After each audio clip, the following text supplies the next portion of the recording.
Bon matin, Axe. Ça va bien? Vous allez bien? Yes, il y a beaucoup de réponses. C'est le fun de vous voir, vous êtes vraiment nombreux.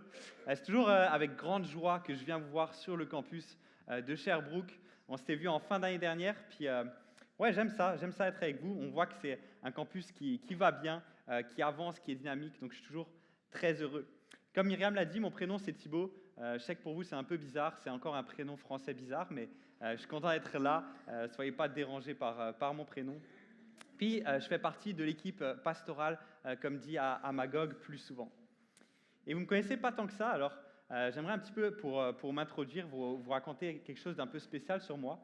Je ne sais pas si vous, ça vous arrive, mais moi, le soir, parfois, ça m'arrive de ne pas arriver à m'endormir. Je suis dans mon lit, je suis couché, puis dans ce moment-là, quand je fixe le plafond, c'est ce moment-là où je commence en général à me poser des grandes questions sur plein de sujets différents. Je ne sais pas si vous, ça vous arrive, mais moi, ça m'arrive parfois de me poser des questions du genre, hey, si une girafe mettait une cravate, est-ce qu'elle la mettrait en haut de son cou ou est-ce qu'elle la mettrait plutôt en bas? Ça, c'est le genre de questions qui m'arrive de me poser. Puis en passant, ça m'intrigue d'avoir votre réponse. Donc si jamais vous avez une réponse à cette question, vous pouvez venir me voir à la fin. Non, pour vrai, je me pose toutes sortes de questions, mais parfois des questions bien plus sérieuses que celle-là. Et une question qui m'est revenue souvent dans la tête, je ne sais pas si toi tu l'as déjà posée, c'est euh, comment ça se fait que l'Église ait connu une telle croissance? Comment ça se fait?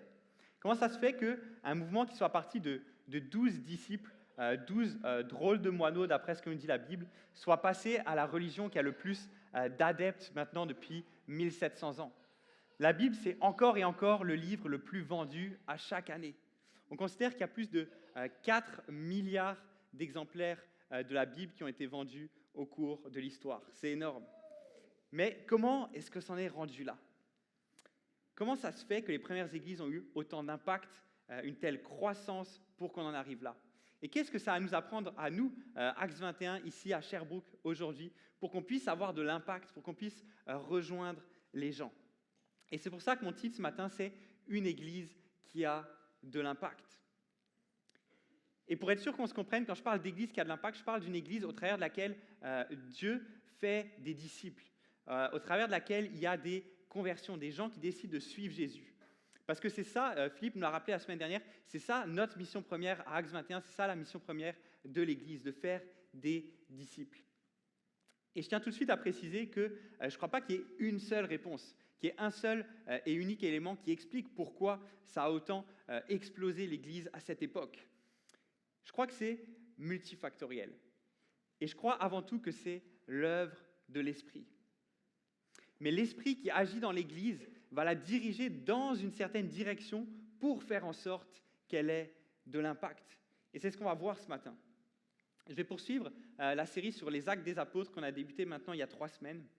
Et si tu ne connais pas ça, pour toi ça ne veut rien dire, les actes des apôtres, laisse-moi t'expliquer qu'en fait la Bible, c'est une sorte de grande bibliothèque dans laquelle on a 66 livres.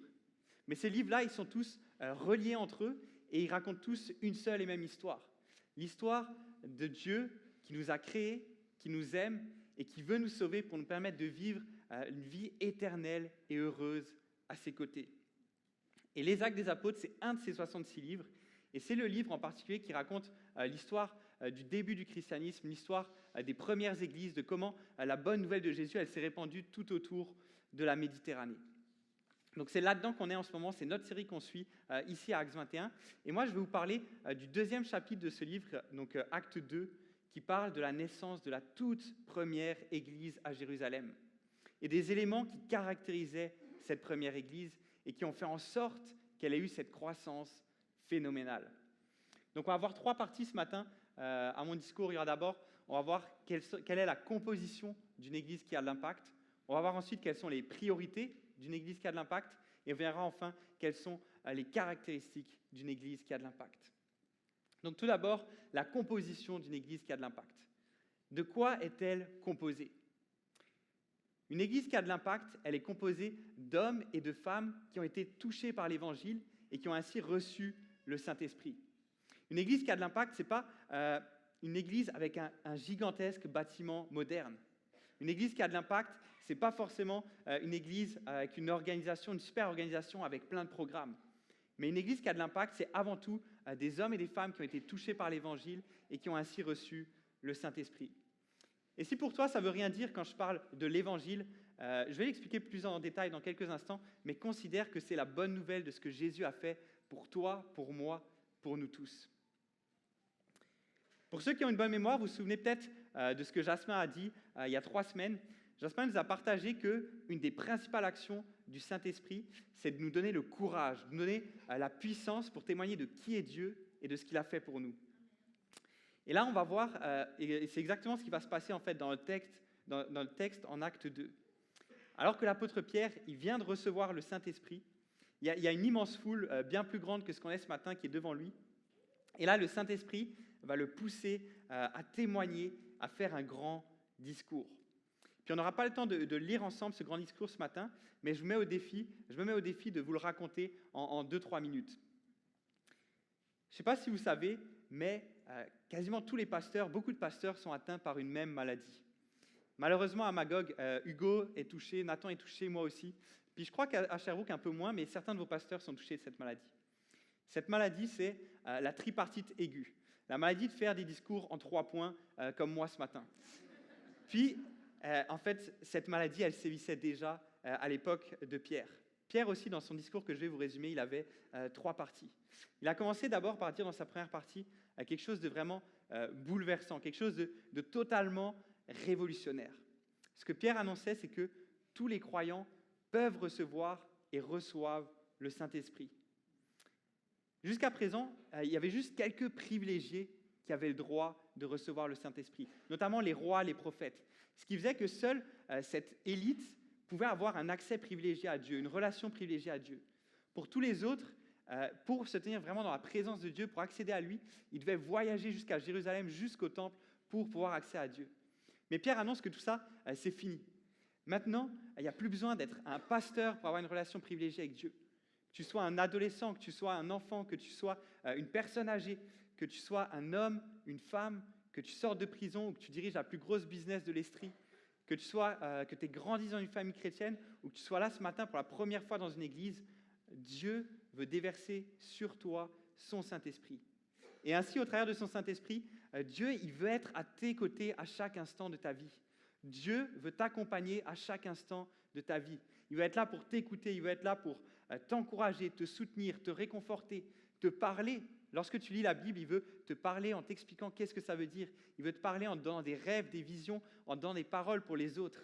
Est-ce que ce n'est pas magnifique ce que Dieu veut faire pour nous? Ça, c'est ce que Pierre annonce. Et on ne dirait pas comme ça, mais je commence de petit à petit à vieillir. Ma femme aime le répéter. Cette année, je vais sur mes 30 ans. Pour certains d'entre vous, 30 ans, c'est encore jeune, là, mais c'est quand même une étape. Et je pense que plusieurs d'entre vous ont connu cette époque des premiers forfaits cellulaires. Les premiers forfaits cellulaires, tu avais le droit à peut-être 50 textos, 1 heure d'appel. C'était quelque chose de très limité. Puis pour ceux qui n'ont pas connu ça, à cette époque, tu ne t'amusais pas à envoyer un texto avec juste un OK ou un emoji dedans. Non, tu utilisais tous les caractères. Je m'en souviens bien. Puis, il y a eu une révolution. On est passé d'une communication limitée à une communication illimitée. Et c'est quelque chose, en fait, qui illustre un peu de la même manière, mais de manière bien plus glorieuse, ce qui s'est passé à l'époque du discours de Pierre. Tous les croyants ont maintenant un accès privilégié à Dieu, à une communication illimitée et privilégiée avec Dieu grâce au Saint-Esprit. Et c'est une merveilleuse nouvelle que Pierre annonce là. Puis dans sa deuxième partie, Pierre, il va parler de la résurrection de Jésus. Alors que Jésus, le Fils de Dieu, il faisait beaucoup de miracles, il guérissait des dizaines de personnes, des hommes ont commencé à développer de la jalousie contre lui et ont décidé de le clouer sur une croix. Ils ont décidé de le faire mourir. Mais ça n'a pas surpris Dieu. Ça faisait au contraire partie de son plan. Alors que tout ce qu'on appelle le péché dans l'Église, c'est toutes les choses mauvaises, les mauvais choix que tu peux prendre dans ta vie, les paroles blessantes que tu peux faire aux autres, tout ce qu'il peut y avoir de mauvais, alors que tout ça, ça devait nous condamner à mourir, à la mort, Jésus a choisi de porter tout ça sur lui, de prendre le poids de ces choses et de mourir à notre place. Mais Dieu l'a ressuscité. En réalité, la mort, elle ne pouvait pas retenir Jésus. Pourquoi? Parce que la mort, c'est la conséquence qui est destinée justement aux hommes qui sont pécheurs, aux hommes qui commettent des choses mauvaises. Et c'est ce qui nous maintient dans la mort. Mais Jésus, lui, en étant sans faute, n'a pas pu être retenu par la mort et il est ressuscité.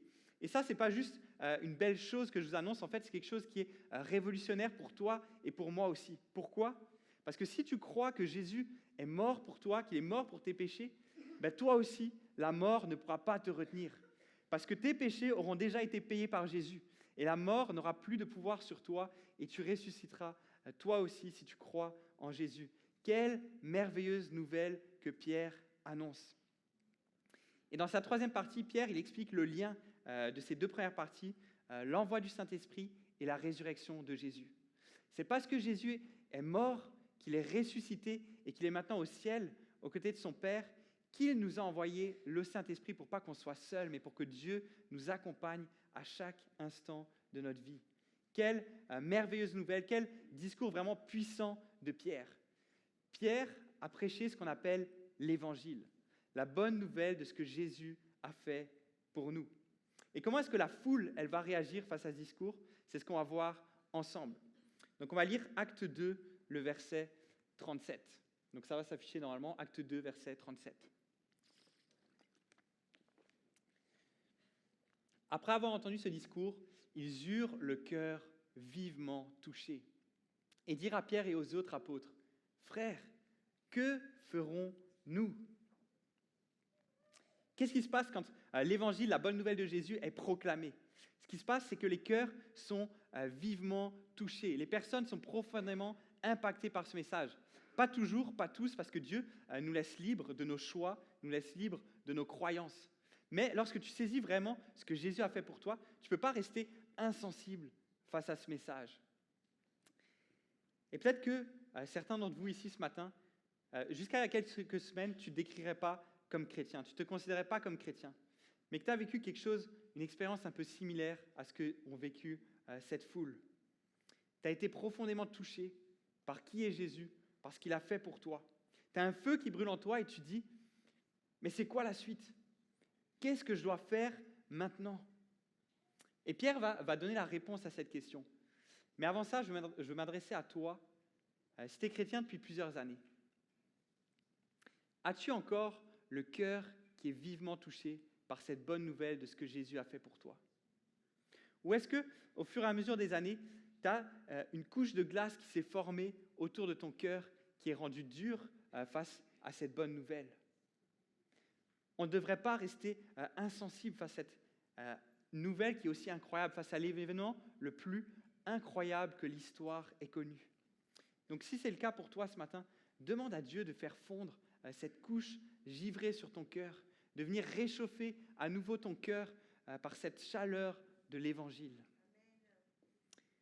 Revenons à cette question que la foule a eue et que tu te poses peut-être ce matin. Que ferons-nous? C'est quoi la suite? C'est quoi qui se passe une fois que je suis touché par ce que Jésus a fait pour moi? La réponse est dans le verset 38. On peut passer au verset suivant. Ouais, merci. Pierre leur dit, « Changez d'attitude et que chacun de vous soit baptisé au nom de Jésus-Christ pour le pardon de vos péchés et vous recevrez le don du Saint-Esprit. » Que faire si je suis touché par ce que Jésus a fait pour moi? Que faire pour être pardonné de mes péchés? Change d'attitude. Pierre nous dit, change d'attitude, repens-toi. Ça veut dire quoi? Reconnais les choses mauvaises dans ta vie, les choses mauvaises dans ton passé, ce qui te contrôle, ce qui te détruit, ce qui détruit ton entourage. Détourne-toi de ces choses-là et choisis de suivre Jésus de tout ton cœur. Pierre ne nous donne pas un processus en 10 étapes à suivre. C'est quelque chose de relativement simple. Reconnais ce qu'il y a de mauvais dans ta vie, détourne-toi de ces choses-là et suis Jésus. Et à ce moment-là, Pierre nous le déclare, Dieu nous dit que Dieu va nous donner son Saint-Esprit. Le Saint-Esprit, ce n'est pas une expérience extraordinaire, mystique, que certains reçoivent au bout de quelques années de vie chrétienne. Non, le Saint-Esprit, c'est ce que tous les croyants reçoivent au moment de leur conversion.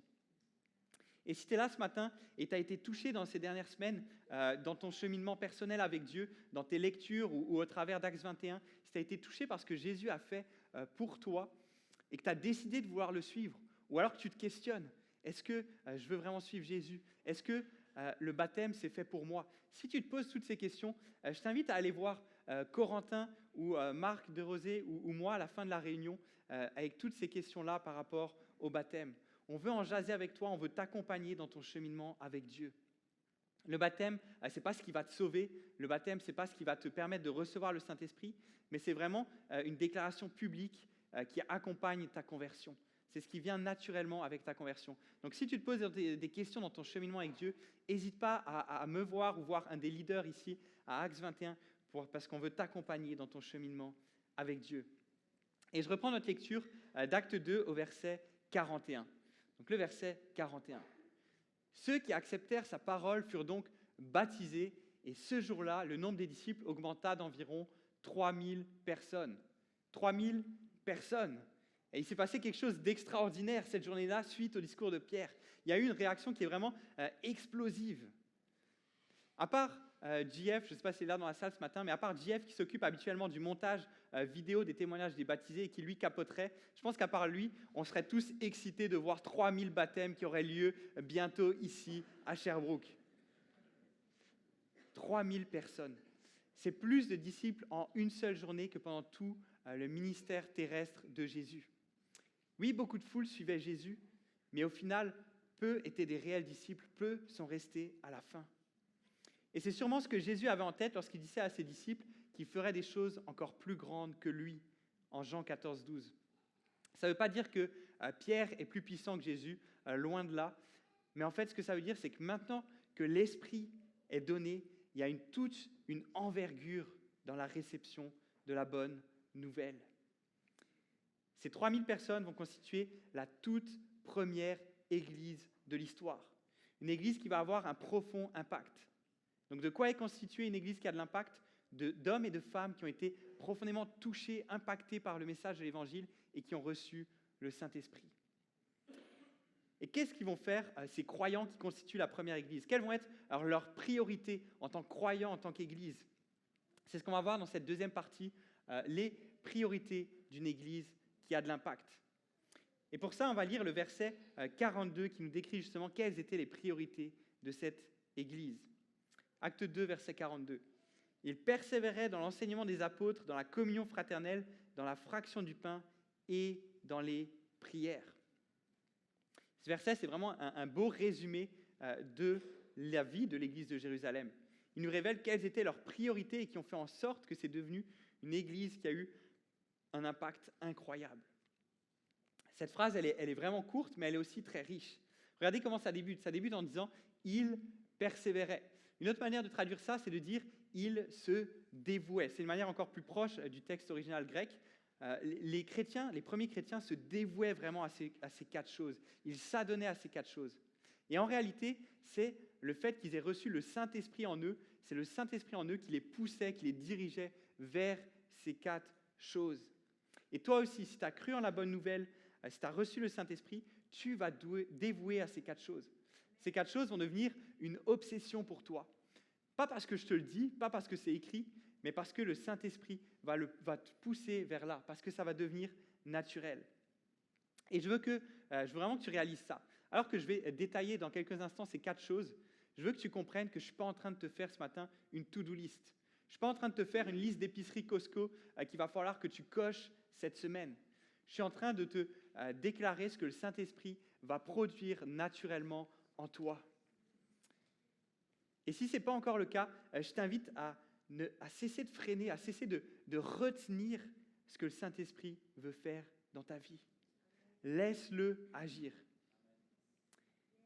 Après, attention, ça ne veut pas dire que tout va se faire tout seul.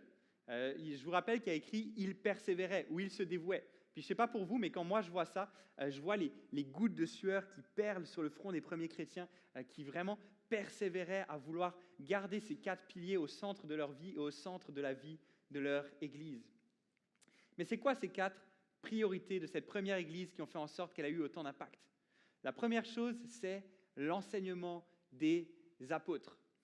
L'enseignement des apôtres, en fait, essentiellement, c'est notre Nouveau Testament. C'est en particulier les évangiles. Les premiers chrétiens, lorsqu'ils se retrouvaient comme ça, ils n'avaient qu'une hâte, c'est de se rappeler, de se raconter des événements de la vie de Jésus, se les lire. Et tu te souviens quand Jésus a fait tel miracle et Jésus il a fait ça ensuite. Et ils avaient vraiment hâte de pouvoir se rappeler ces choses-là.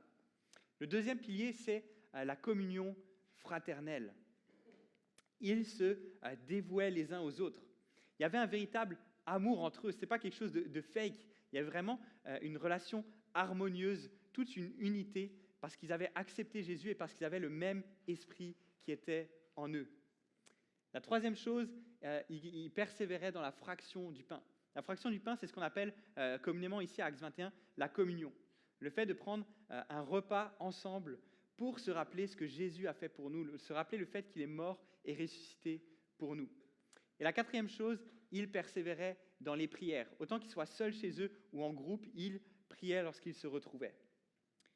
Et ma question pour vous, pour nous ce matin, c'est est-ce qu'on a les mêmes priorités à Actes 21 ? Est-ce qu'on est encore dévoué et persévérant dans ces 4 piliers d'une Église qui a de l'impact ? Première chose, premier pilier, l'enseignement des apôtres, c'est-à-dire l'étude du Nouveau Testament, l'étude de l'ensemble de la Bible. Est-ce que la Bible, la parole de Dieu, est un des piliers d'Actes 21 ? Est-ce que c'est au centre de notre vie à Actes 21 ? Je crois que nous nous efforçons pour que ce soit le cas. Et c'est pour ça que la prédication, elle est aussi centrale à nos rassemblements. Même si on veut être pertinent pour le 21e siècle, on croit que nos discours doivent être basés sur la Bible et c'est ce qu'il y a de meilleur pour nos vies. Et plus que ça, on croit que nos discours doivent être christocentriques, c'est-à-dire centrés sur Jésus. Si vous regardez les discours des premiers apôtres, le discours de Pierre que je viens de vous résumer, c'est totalement centré sur Jésus, sur ce qu'il a fait pour nous. Puis c'est ça qu'on recherche aussi à Actes 21. Ça, c'est ce qui concerne notre Église. Maintenant, ma question est aussi concernant ta vie personnelle. Est-ce que la Bible se trouve au centre de ta vie personnelle ? Est-ce que la Bible se trouve au centre de tes journées ? On se retrouve dans un monde qui est tellement oppressant, tellement déréglé, qui nous amène tellement dans des mauvaises directions qu'on a besoin à chaque jour de s'ancrer dans la vérité de la parole de Dieu. Et peut-être que tu vas me dire, ouais mais moi écoute Thibaut, j'aime pas vraiment lire. J'ai vraiment de la difficulté avec ça, si tu savais à quel point c'est quelque chose qui ne me tente pas à lire. Laisse-moi te dire une chose, ma femme Marie-Lie, elle non plus, elle aime vraiment pas beaucoup lire. En fait, jusqu'au début de l'année, les seuls livres qu'elle a lus dans sa vie, c'était les livres obligatoires pour les cours de français. Pourtant, si tu viens quasiment chaque matin chez nous, tu vas pouvoir trouver Marie-Lie qui est en train de lire sa Bible. Pourquoi ? Parce que je crois que les chrétiens sérieux deviennent des lecteurs de la Bible. Je crois que les chrétiens sérieux deviennent des lecteurs de la Bible. Même les gens qui n'aiment pas lire commencent à se mettre à lire la Bible. Et si vraiment tu as un blocage avec la lecture, il y a plein d'autres possibilités qui existent. Tu peux écouter ta Bible en audio. Il y a des excellents podcasts qui existent aussi avec des très bonnes prédications sur la parole. Donc il y a d'autres solutions aussi si vraiment c'est quelque chose qui est difficile pour toi. Une autre manière dont tu peux faire en sorte que la Bible soit au centre de ta vie, c'est de mémoriser les versets. Je ne sais pas si c'est quelque chose qui est dans tes habitudes, mais il y a vraiment toute une puissance dans le fait de prendre un verset et de se dire, OK, cette semaine, ce verset-là, je veux l'apprendre par cœur. Le fait que tu te le rappelles, que tu le médites tout au long de ta journée, il va vraiment y avoir une puissance là-dedans. Si tu es un disciple, tu vas forcément devenir un étudiant de la parole de Dieu. Quelqu'un qui a à cœur d'en apprendre plus sur Dieu dans la Bible. Ça, c'est notre premier pilier. Deuxième pilier, la communion fraternelle. Qu'en est-il de la communion fraternelle à Actes 21 ? Il se passe des très belles choses à Actes 21 dans ce domaine de la communion. Comme Myriam vient de nous l'annoncer, je me réjouis de savoir qu'il y a un ministère Axe Maman dans lequel les mamans prennent soin les unes des autres, où elles s'encouragent. Parfois, elles préparent même des repas pour les femmes qui viennent d'accoucher, pour les aider suite à leur accouchement. Elles préparent des repas aussi pour elles. Et je suis heureux parce qu'il n'y a pas juste dans ce ministère de Axe Maman qui a une communion, qui a une unité, mais on le retrouve aussi à la jeunesse, on le retrouve dans les groupes connexion. Il y a vraiment quelque chose de fort qui s'est constitué dans certains groupes connexion au fur et à mesure des années. Je sais qu'il y a dans certains de vos groupes connexion, c'est déjà arrivé qu'une personne tombe malade, qu'elle soit hospitalisée, qu'elle soit à l'hôpital, et qu'il y ait des gens qui se relayent pour aller la voir, lui rendre visite à l'hôpital. Je sais que dans d'autres groupes connexion, c'est déjà arrivé qu'un couple, une famille tombe malade et que des gens viennent se rendre chez eux pour faire le ménage, pour les aider. Il y a plein de petites actions qui se passent comme ça que vous n'êtes pas forcément au courant, mais il y a plein d'exemples de communion fraternelle comme ça qui ont lieu à Acts 21. Et je crois on est capable, nous tous réunis, on est capable de pousser encore plus loin cette communion fraternelle. On veut aller encore plus loin que ça. Donc je t'invite à réfléchir, toi. Qu'est-ce que tu peux faire pour pousser notre communion fraternelle, notre aspect communautaire à Acts 21 pour le pousser encore plus loin? Peut-être que tu peux inviter une famille de l'Église à venir souper chez toi au cours de la semaine. Peut-être que tu peux tout simplement rester 10 minutes de plus ce dimanche à la fin de la réunion pour connecter avec des gens, pour apprendre à les connaître. Et peut-être que tu vas me dire, ouais, mais la personne qui est devant moi, là, je ne la connais pas du tout. Je ne sais pas c'est qui.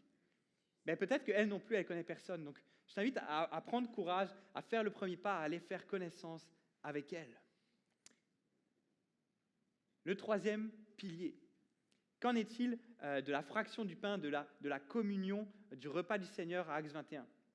On croit que c'est vraiment important de nous rappeler la mort et la résurrection de Jésus ensemble, en prenant un repas familial entre toutes les personnes qui ont décidé d'être disciples de Jésus, de se rappeler qu'est-ce qui nous unit. Et c'est pour ça qu'à Acts 21, à chaque mois, on décide de prendre la communion ensemble. Et c'est ce qui vous avait fait, il me semble, la semaine dernière, si je ne me trompe pas. Et ce qui est intéressant de savoir, c'est que les premiers chrétiens, ils prenaient la communion alors qu'ils se retrouvaient pour dîner ou souper ensemble. Alors qu'ils étaient réunis dans les maisons, qu'ils prenaient un souper ensemble, ils en profitaient pour prendre la communion ensemble. Et je t'encourage, dans les prochaines semaines, dans les prochains mois, peut-être que tu vas inviter des amis chrétiens chez toi, peut-être même quelqu'un, une famille d'Acts 21. Pourquoi est-ce que vous ne prendriez pas la communion au moment où vous prendrez le repas ? Il n'y a pas besoin d'être pasteur pour animer ça, il n'y a pas besoin que ce soit hyper compliqué, il n'y a pas besoin que ce soit hyper protocolaire. Tout ce que tu as besoin, c'est du pain, du jus de raisin et une personne qui rappelle ce que Jésus a fait pour vous et qui rappelle pourquoi vous êtes unis entre vous. Donc ça peut être quelque chose de très simple. Donc je t'invite à essayer de faire ça, peu importe si tu sois un jeune chrétien ou un chrétien plus âgé, tu es capable d'animer ce moment-là et de vous rappeler ensemble ce que Jésus a fait pour vous. Le quatrième pilier, la prière. Qu'en est-il de la prière à Acts 21 ? On croit à l'importance et à la puissance de la prière. Chaque dimanche matin, je sais pas, peut-être que vous ne le savez même pas, mais chaque dimanche matin, les bénévoles de l'accueil se réunissent ensemble pour prier pour le déroulement de la journée. Les bénévoles d'Acts Mini se réunissent pour prier ensemble. L'équipe de louanges, l'équipe pastorale et des guerriers de la prière se retrouvent dans la salle là derrière pour prier pour le déroulement de la matinée. Pourquoi ? Parce qu'on croit qu'on a vraiment besoin de la puissance de Dieu, que Dieu agisse par son Saint-Esprit pour que des cœurs soient touchés, pour qu'on puisse entrer en relation avec lui à chaque dimanche matin.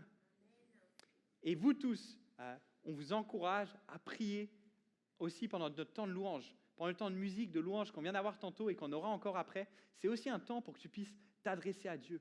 Parle-lui, adresse-lui ce que tu vis en ce moment. La prière est au cœur de nos rassemblements. La prière aussi occupe une place importante dans nos soirées Passons aux actes. On a aussi Marc Pilon qui a démarré tous les mardis matins un temps de prière pour nos milieux de travail.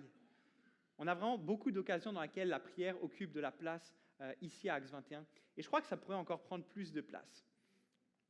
Mais ça, c'est une réflexion aussi à entretenir. Maintenant, ma question, c'est quelle place a la prière dans ta vie personnelle, dans ton agenda ? Et là, tu vas me dire, oh boy, Thibaut, si tu savais, moi, je travaille à temps plein. Le soir, il faut que j'amène ma fille à la danse. Mon gars va au judo. Il y a l'épicerie à faire. J'aimerais prier, là, mais c'est juste pas possible dans ma journée. Je n'ai pas le temps pour ça. J'aime cette citation qui a été reprise par de nombreux auteurs. Je vais te lire ça. J'ai trop de choses importantes à faire aujourd'hui pour ne pas commencer ma journée en prière. J'ai trop de choses importantes à faire aujourd'hui pour ne pas commencer ma journée en prière.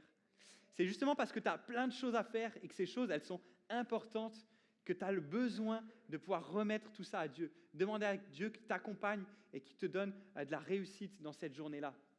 Et si tu fais ça, tu vas remarquer à quel point commencer ta journée en prière change radicalement la manière dont tu vas vivre cette journée. Voici quelles étaient les 4 priorités de cette première église. Et voici ce qui doit être aussi nos piliers à Actes 21 si on veut avoir de l'impact.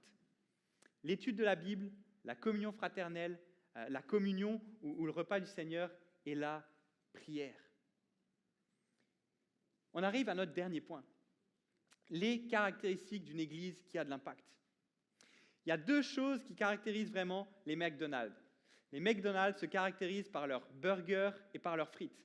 Pas par leurs muffins aux carottes et par leurs morceaux d'ananas, même si tu trouves ça. J'entends beaucoup d'amen là-bas. Je reconnais, je ne vais pas t'afficher Luke, mais on sait que tu aimes beaucoup les McDo. Voilà ce qui caractérise les McDonald's. Et de la même manière, l'église de Jérusalem avait 2 caractéristiques fondamentales, 2 valeurs qui définissaient son identité, la générosité et la communion.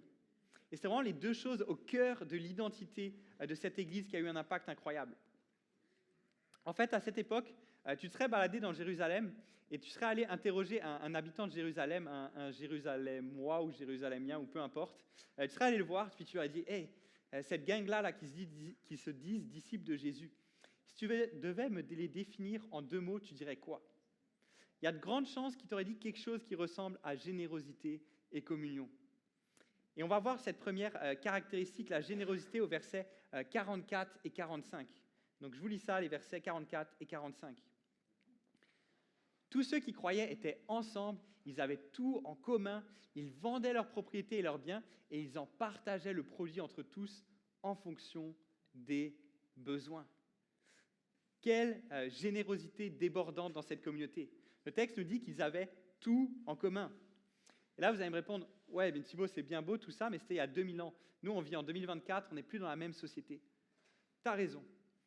Mais ce que ce texte nous montre, c'est que parce que le Saint-Esprit est présent dans leur vie, parce qu'il agissait dans leur vie, les chrétiens menaient une vie radicale. Et radicale, je sais qu'on n'aime pas trop ce mot-là. Parfois, on est là, Dieu, je veux bien te suivre, mais c'est comme l'alcool, avec modération. Pourtant, l'Esprit il poussait ces chrétiens à avoir une vie qui est radicalement changée, à une vie qui est pleinement engagée, pleinement dévouée pour les autres personnes de la communauté, même d'un point de vue monétaire. C'est Tim Keller, un pasteur très célèbre qui est décédé malheureusement il y a peu, qui en parlant de ses premiers chrétiens à Jérusalem parle de radical unselfishness, c'est-à-dire d'altruisme radical.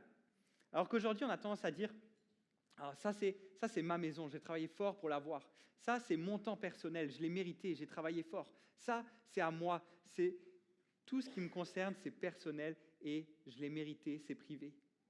Ces chrétiens, eux, étaient devenus au contraire des altruistes radicaux. La communion fraternelle entre les croyants de Jérusalem, c'était tout sauf superficiel, c'était tout sauf fake. Ils étaient prêts à utiliser leurs propres biens au service des autres, pour répondre aux besoins des autres.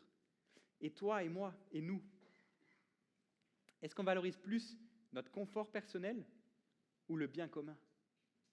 Est-ce qu'on valorise plus notre confort dans notre vie personnelle ou le bien de l'ensemble de la communauté? Que notre confort ne soit pas plus important que le besoin des autres. Et en passant, ces chrétiens, ils n'avaient pas mis en place une certaine forme de communisme primitif dans lequel il n'y avait plus de possession, où la propriété individuelle était abolie, où tout était mis en commun. Non, on voit dans la suite des actes que chacun avait encore sa maison, chacun avait encore son champ, mais ce qui se passait, c'est qu'ils étaient prêts à vendre certains de leurs biens quand ils voyaient qu'il y avait un besoin qui avait besoin d'être répondu. Donc ce n'était pas une forme primitive de communisme, mais c'était une réponse généreuse à des problèmes particuliers qui se posaient au sein de leur communauté et de leur pays. J'ai une question pour vous ce matin. Qui dans la salle est parent? Qui dans la salle a des enfants? Allez-y, levez bien haut la main. Ok, ouais, ça fait quand même une bonne partie des personnes. Ok. Et moi, je vais baisser la mienne. Là, ce n'est pas une façon déguisée de vous annoncer que Marie est enceinte ce matin. Mais non. Ma deuxième question pour vous, pour tous ceux qui sont parents, mais même si je serais heureux, mais ça va arriver en son temps. Ma deuxième question pour vous qui êtes parents ce matin, est-ce qu'il y en a d'entre vous qui font payer l'hypothèque de leur maison à leurs enfants, qui font payer l'épicerie Costco, qui font payer les réparations de leur char? Allez-y, vous pouvez lever la main, soyez bien. Ouais, ok. Ouais, Ça aurait été un petit peu gênant de voir quelques mains se lever là-dessus, mais en réalité, personne demande ça à ses enfants. On prend soin d'eux en leur fournissant de la nourriture et un toit. C'est ce qu'on fait au sein d'une famille saine. On prend soin les uns des autres en fonction des capacités de chacun. Et en tant qu'Église, on forme une famille. On forme une famille spirituelle. Et on a aussi la responsabilité de prendre soin les uns des autres. Et je suis d'accord, on a d'abord, la principale responsabilité, c'est de prendre soin les uns des autres spirituellement.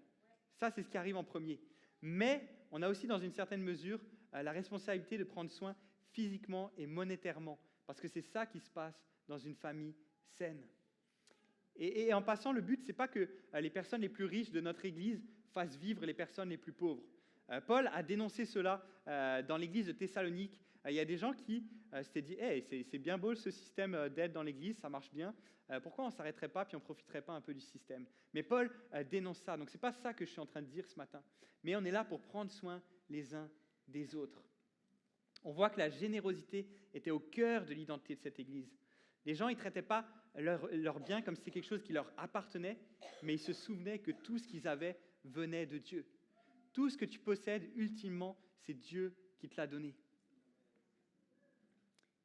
Puis je t'invite à réfléchir quelques secondes là-dessus. Peu importe que tu aies des grands moyens, que tu sois étudiant ou que tu aies bien réussi ta vie, qu'est-ce que Dieu t'a donné et que tu peux utiliser, prêter, donner pour prendre soin des gens dans le besoin? Qu'est-ce que tu as en ce moment dans ta vie avec lesquels tu peux bénir des gens qui sont dans le besoin?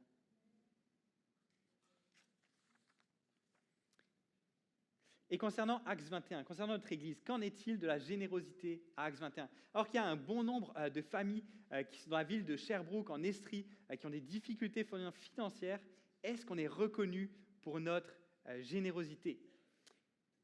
J'aimerais remercier toutes les personnes qui, depuis des années, s'impliquent dans Opération Ça déménage et Retour à l'école. Ouais, on peut applaudir toutes ces familles qui sont impliquées depuis quelques années. Je pense que beaucoup plus loin que ce qu'on peut réaliser, il y a beaucoup de familles de l'Estrie qui ont été touchées par votre générosité. Et ça, c'est juste la partie visible de l'iceberg. Parce que là encore, je crois qu'il y a plein d'élans de solidarité qui ont lieu à une plus petite échelle. Il y a des personnes, je sais que dans ce campus ici à Sherbrooke, il y a des personnes qui ont prêté leur maison à une femme qui était épuisée de sa vie familiale pour qu'elle puisse se reposer. Je sais qu'il y a aussi d'autres personnes qui ont acheté des cartes cadeaux d'épicerie pour offrir à une famille qui avait des difficultés financières. Puis si je me lançais dans cette liste, je serais capable de vous faire une liste très grande. On ne le voit pas toujours, mais il y a beaucoup d'élans de générosité qui ont lieu sur ce campus. Puis je veux vous remercier sincèrement pour votre générosité. La générosité, la première caractéristique de la première Église. Et quelle était la deuxième caractéristique de cette Église à Jérusalem? On va finir là-dessus ce matin. La deuxième chose qui définissait cette Église à la croissance fulgurante, c'est la communion, l'unité. On va lire pour ça les versets 46 et 47. Chaque jour, avec persévérance, ils se retrouvaient d'un commun accord au temple, ils rompaient le pain dans les maisons et prenaient leur nourriture avec joie et simplicité de cœur. Ils louaient Dieu et avaient la faveur de tout le peuple. Le Seigneur ajoutait chaque jour à l'Église ceux qui étaient sauvés. On voit dans ces versets qu'il y avait vraiment une unité très forte, une véritable communion entre ces croyants. Ils se rassemblaient partout, tous les jours. Ils avaient faim de passer du temps ensemble, toujours plus. Ils ne se rassemblaient pas parce que c'était une obligation, parce que c'était écrit, parce que c'était une tradition familiale ou parce que c'était un commandement. Non, l'Esprit était en eux et leur donnait une soif de passer du temps avec leurs frères et sœurs dans la foi, de connecter avec eux. Et il y a quelque chose de très marquant dans ce passage. Je ne sais pas si vous l'avez vu, concernant la vie de cette première église. Les chrétiens se retrouvaient à la fois au temple et dans les maisons. Ils avaient un grand rassemblement dans le temple, comme nous ce matin lorsqu'on se réunit ici au Cégep, mais ils avaient aussi des rassemblements en plus petits groupes, en plus petites communautés dans les maisons. Et c'est vraiment dans l'intimité de leur foyer que les nouveaux croyants pouvaient réellement connaître les autres personnes, connaître leurs besoins. Et c'est la même chose pour nous à Acts 21. On a besoin d'un grand rassemblement le dimanche, mais on a aussi besoin de plus petits groupes, de plus petites communautés dans lesquelles on va pouvoir vivre une communion plus intentionnelle, dans lesquelles on va pouvoir prier les uns pour les autres, dans lesquelles on va pouvoir se soutenir, se stimuler dans notre relation avec Dieu, qu'on va pouvoir lire la Bible ensemble. Et c'est pour ça que les groupes Connexion existent à Acts 21. Et si tu ne fais pas encore partie d'un groupe Connexion, je t'invite à t'inscrire sur notre site internet, sincèrement, pour pouvoir en rejoindre un. Parce que comme les croyants du premier siècle, on a besoin d'avoir une plus petite communauté dans laquelle on va pouvoir vivre notre foi. Et peut-être que tu vas me dire, ouais, mais tu sais, ça ne me tente pas vraiment de rejoindre une communauté comme ça. Les gens dans ce groupe sont un peu bizarres. Je ne les connais pas vraiment. Lui, il a 30 ans de plus que moi. Elle a un caractère, ça ne fit pas du tout avec moi. On est vraiment les deux opposés. Non, ça ne va pas marcher. Laisse-moi te rappeler qui étaient ces premiers chrétiens. Les gens à qui Pierre s'était adressé, qui s'étaient convertis, qui avaient formé la première église, c'était des juifs qui venaient d'un peu tout l'Empire romain. Ils venaient de plein de pays différents, même de plusieurs continents différents. Ils n'avaient même pas la même langue maternelle. Pourtant, ils se réunissaient avec joie dans les maisons. Le Saint-Esprit peut créer une unité totalement incompréhensible à nos yeux. Le Saint-Esprit peut donner une joie indescriptible à des groupes Connexion dans lesquels il y a une diversité incroyable d'âge, de professions, de classes sociales, mais il peut donner une joie incroyable à nous rassembler dans nos groupes Connexion. Et j'ai bien conscience que depuis tantôt, je vous partage ça à propos des groupes Connexion. Mais je sais que dans la salle, il y a plusieurs dizaines d'entre vous qui veulent rejoindre un groupe Connexion, puis qui sont inscrits depuis plusieurs semaines, qui sont sur une liste d'attente et qui attendent parce qu'il n'y a pas de place en ce moment. La réalité, c'est qu'on a un grand besoin que des personnes se lèvent, de nouvelles personnes se lèvent pour dire « Hey, moi, je veux prendre soin des personnes. Je veux être un nouveau leader, je veux être un co-leader qui va prendre soin de ces personnes. » On a un grand besoin que de nouveaux groupes voient le jour. Donc, je veux vous inviter vraiment à réfléchir là-dessus et même à prier. Dieu envoie des nouveaux leaders, des gens qui vont avoir le cœur de vouloir prendre soin les uns des autres. Et ce matin, s'il y en a certains d'entre vous qui sont en attente pour rejoindre un groupe Connexion, je t'encourage à pas seulement prier, mais à aussi agir. Est-ce que tu connais une autre personne qui attend un groupe Connexion? Si oui, pourquoi est-ce que tu n'irais pas la voir et lui proposer d'aller prendre un café ensemble, d'aller prendre une marche ensemble, de juste apprendre à faire connaissance avec lui, de peut-être ouvrir la Bible ensemble, puis en discuter tous les deux ensemble? Il y a des solutions pour pouvoir connecter, même si tu es en attente de pouvoir être dans un groupe Connexion. Et j'invite les musiciens à me rejoindre. Notre passage se finit ainsi. Le Seigneur ajoutait chaque jour à l'Église ceux qui étaient sauvés. Voilà ce qu'on veut vivre à Acts 21. C'est pour ça qu'on existe. C'est notre but principal. On veut voir des conversions. On veut voir des vies qui sont bouleversées par ce que Jésus a fait pour eux. On veut voir de nombreuses conversions en Estrie parce qu'il y a un grand besoin ici en Estrie. Et ça, c'est l'œuvre de Dieu. C'est lui qui ajoute les personnes à l'Église. Mais qu'est-ce qui fait que cette communauté à Jérusalem, elle a eu autant d'impact, elle a eu une croissance aussi rapide? C'est parce que cette communauté était radicalement différente du reste de la société et que cette différence était attrayante. Cette générosité et cette communion étaient attrayantes. La croissance journalière de l'Église, elle n'était pas tant due au fait qu'ils avaient des grands programmes d'évangélisation, mais elle était plutôt due au fait qu'ils avaient des vies renouvelées, attrayantes, et une communauté attrayante. Une communauté chrétienne saine attire des gens à Christ. Notre passion pour Dieu et notre amour fraternel est contagieux. Et je ne crois vraiment pas que tout ce qui est des programmes d'évangélisation soit mauvais, loin de là. Mais avant de mettre ça en place, faisons preuve de générosité, faisons preuve de communion. En bref, aimons-nous les uns les autres. C'est Jésus lui-même qui dit « C'est à l'amour que vous aurez les uns pour les autres qu'ils reconnaîtront que vous êtes mes disciples. » Jean 13, 35. Aimons-nous les uns les autres. Le reste du monde le verra. Et voilà ce qui fera qu'on aura de l'impact et qu'on verra de nombreuses conversions ici en Estrie. Je ne sais pas si vous vous souvenez de ma question par laquelle j'ai débuté mon discours ce matin. Pas celle sur la girafe, l'autre. Comment ça se fait que les premières églises ont eu autant d'impact et une croissance aussi explosive? C'est une question que se posent beaucoup d'historiens depuis de nombreuses années. Et plusieurs historiens, autant chrétiens que non chrétiens, sont arrivés à cette conclusion. Si l'Église a connu une telle croissance, c'est en grande partie parce que les chrétiens étaient radicalement différents du reste de la société et que cette différence était réellement attractive. Ils étaient différents dans le fait qu'ils prenaient des valeurs nouvelles, des valeurs inédites, en particulier ces deux choses, la générosité et la communion. Au niveau de la générosité, prendre soin des faibles, prendre soin des pauvres, ça existait dans d'autres religions, mais les chrétiens avaient une telle énergie qu'ils ont mis là-dedans qui était incroyable. On peut quasiment dire que c'est les chrétiens qui ont créé les hôpitaux et qui ont créé les orphelinats. Au niveau de la communion, de l'unité, le christianisme accueillait toutes les personnes, peu importe leur âge, leur sexe, leur origine sociale. Et c'est quelque chose de totalement nouveau. On n'avait jamais vu une religion avec une telle inclusivité absolue. Et cette communion, elle allait tellement loin que le message du christianisme nous demande d'aimer notre ennemi. Quelque chose de totalement révolutionnaire qui existait nulle part ailleurs. Et pour vous, peut-être que ça vous semble normal, toutes ces valeurs chrétiennes telles que la générosité, aider les pauvres, l'unité malgré les différences, la même dignité de chaque être humain. Ça fait des siècles que les chrétiens véhiculent ces valeurs. Mais à l'époque, c'était quelque chose de totalement inhabituel. Les chrétiens ont voulu importer ces valeurs en Europe, mais les dirigeants européens ont été totalement choqués par ça. Ils disaient, mais c'est une folie. Selon eux, une société ne pouvait pas tenir sur de telles valeurs. Une société devait tenir sur la force, sur le respect de l'autorité. Pourtant, regardez-nous aujourd'hui en 2024. Ces valeurs sont devenues les idéaux recherchés dans notre société. Pas juste par vous, les chrétiens, mais par toute la société.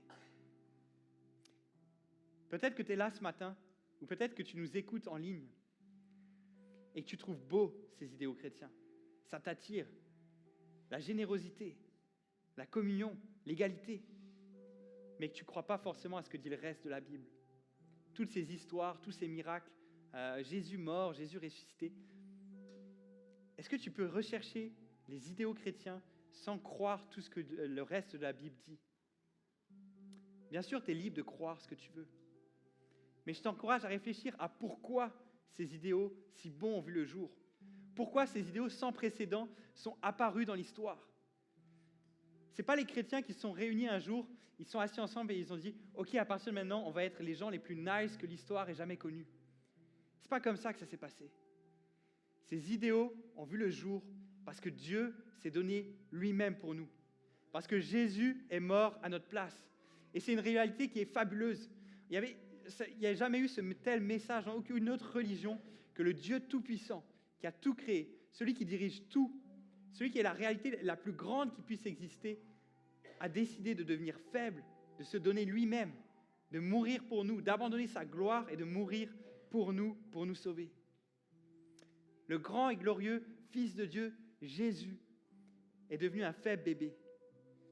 Il est devenu un homme sans réputation, pour que toi et moi, on puisse avoir un nom auprès de Dieu pour l'éternité. Il a abandonné sa gloire pour que toi et moi, on puisse avoir des noms qui soient beaux pour toujours. Il a été rejeté par tous, incluant son propre Père, pour que tu ne sois plus jamais rejeté par Dieu. Il a sacrifié tout amour pour que nous puissions vivre en amour avec Dieu et les autres pour toujours. Et lorsque tu réalises ça, et lorsque tu expérimentes cet amour incroyable, ça change radicalement ta manière de penser et ta manière d'agir. Puisque Dieu s'est donné pour nous, nous pouvons nous donner pour les autres et vivre ses idéaux. Puisque Dieu s'est donné pour nous, nous pouvons nous donner pour les autres et vivre ses idéaux. Au final, si tu crois que tu es capable de vivre continuellement, jour après jour, ces valeurs chrétiennes, sans croire dans les faits historiques, dans la mort et la résurrection de Jésus, je veux te dire ce matin avec amour que tu as malheureusement tort. Pour pouvoir vivre ces idéaux, il faut que tu sois branché à celui qui est la source de ces idéaux. Le Dieu qui s'est donné lui-même pour toi, pour te sauver, et qui veut placer en toi son Saint-Esprit pour que tu puisses vivre ces idéaux de générosité et de communion jour après jour. Alors viens te brancher à cette source. Dieu t'aime et il t'attend. Je vais prier pour nous, Acte 21, pour finir.